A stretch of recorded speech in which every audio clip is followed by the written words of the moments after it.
Ítem SCP-116. Clasificación del objeto. Euclid. Procedimientos especiales de contención.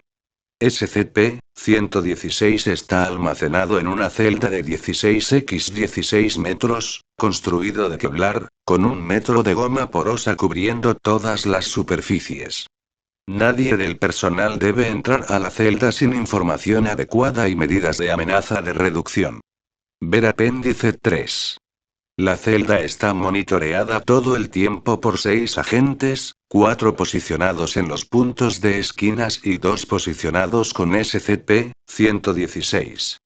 Ningún objeto puntiagudo o equipo de pruebas invasivas de algún tipo debe estar en posesión de los agentes dentro de la celda.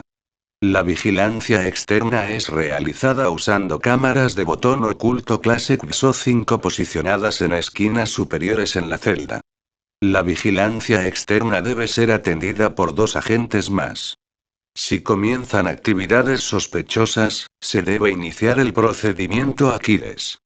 Todos los agentes de vigilancia, internos y externos, deben ser sometidos a exámenes bimestrales de PSI, además de análisis psiquiátrico semanal estándar. Descensos significativos en el PSI de los agentes menos de 5 puntos. Debe ser considerados como exposición prolongada y ser tratados como se indica en las instrucciones de cuarentena estándar. Descripción. SCP-116 tiene la apariencia exterior de un varón caucásico de alrededor de 9 años de edad. La piel está quemada y cicatrizada en más del 98% del cuerpo, miembros y cabeza. La estructura esquelética de SCP-116 es drásticamente diferente del diseño esquelético del Homo sapiens y todos los huesos son peligrosamente frágiles. La diferencia más distintiva entre el cuerpo humano y el de SCP-116 es la ausencia de articulaciones en este último. SCP-116 es enteramente capaz de movimiento independiente, pero hacerlo así causaría múltiples roturas aplastantes a todos los huesos afectados por dicho movimiento. Para combatir esto, SCP-116 muestra una remarcable autocuración, y por un periodo de minutos puede regenerar completamente su colocación esquelética rígida. SCP-116 ha mostrado alguna habilidad de lenguaje desde su adquisición. Sin embargo, el único idioma que habla es una trastornada e imperfecta versión de inglés en que cada palabra ha sido reemplazada con otra sin relación aparente. Intentos prolongados para dar sentido al habla de SCP-116 han resultado en algún tipo de degradación mental a largo plazo en los investigadores. No parece haber ningún patrón en la sustitución de palabras, y los intentos para traducirlo aún continúan. Investigadores sugieren que SCP-116 es capaz de telepatía de bajo nivel, que deteriora las funciones cerebrales de la víctima por un largo periodo de tiempo. Apéndice 1. Sargento. 19-0529. Memorándum Mayo 29, Asunto Desarrollo de tendencias suicidas por parte SCP-116. SCP-116 ha empezado a mostrar tendencias suicidas extremas. Solicitud de modificación de vigilancia y protocolo de contención para evitar daño indebido al sujeto. Apéndice 2. Dr. 19-1429.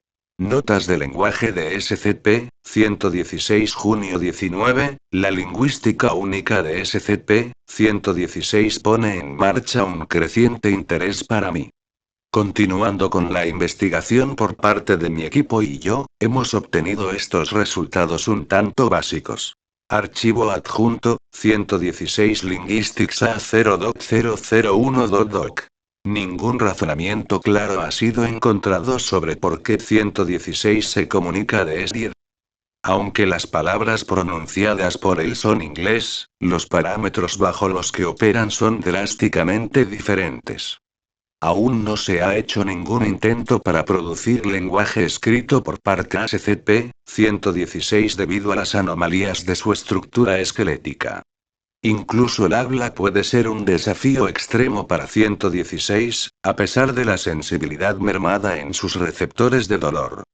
He tomado un interés especial en este sujeto, la forma en que reacciona al inglés normal es remarcable. Es obvio que lo que decimos le suena confuso a él así como lo que él nos responde a nosotros lo hace si eso tiene algún sentido. En todos mis años en el sitio, 19, nunca he visto algo que se le parezca lingüísticamente. Continuaré estudiando y grabando lo que encuentre. Apéndice 3. Teniente. 19-0349. Memorándum 30 de junio de. Asunto procedimiento de, y relacionado a, nuevas tendencias suicidas preocupantes que se muestran por parte SCP-116. Y ningún equipo sólido que pese más de 8 libras se podrá tener en la celda. Y todos los guardias interiores han de tener los dientes caninos limados completamente. Y el nivel de seguridad se va a elevar a RT5. Está concedido el registro de las cavidades de cuerpo completo y de rayos X antes de entrar a la celda. If si SCP-116 parece estar siendo afectado por asfixia o hipoxia, los guardias internos deben administrarle RCP de emergencia. Se ha sugerido que SCP-116 debe estar conectado a una máquina de soporte vital, incluso cuando no está en peligro de muerte, para evitar la terminación involuntaria. Apéndice 4. El sargento. 19-0529. Memorándum julio 11, asunto cese de la investigación RE-SCP, 116. Cualquier y todas las investigaciones con respecto a SCP-116 serán detenidas inmediatamente y hasta nuevo aviso. Dr. El investigador principal en el lenguaje de SCP-116 y telepatía retardada, debe ser retirado de este sitio y mantenido en confinamiento solitario hasta que todos los síntomas de la demencia y la esquizofrenia se hayan disipado. Todo el personal involucrado con SCP-116 deben ser puestos en cuarentena hasta nuevo aviso. Trasplantes de médula ósea completa se deben realizar en todos los agentes que han estado en contacto directo con SCP-116. Se ha sugerido un protocolo de terminación de los guardias interiores. Apéndice 5. Col. 20-0212. Asunto cese del proyecto SCP-116. Memorándum 20 de marzo de. Dadas las tendencias suicidas de SCP-116, sus efectos nocivos sobre el personal involucrado y la falta de avances significativos en la investigación útil, propongo permitamos a SCP-116 la autoterminación en un entorno controlado.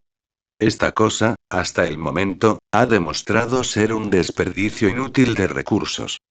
Quizá un examen post-mortem nos proporcionará respuestas que no hemos podido obtener hasta el momento.